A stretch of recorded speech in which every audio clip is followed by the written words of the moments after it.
إليزابيث إبراهات. ولدت في جنيف بسويسرا عام 1877.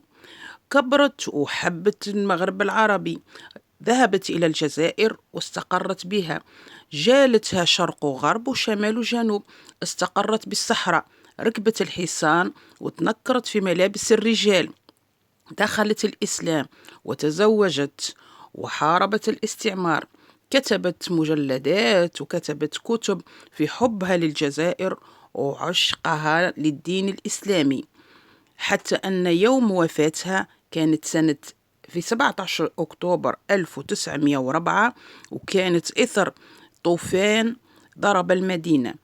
ماتت تحت أنقاض بيتها، وجدوا بجنبها محفظة يدوية صغيرة مكتوب على أول كتاب فيه: في حضن الإسلام الدافي، إنها إليزابيث إبراهات.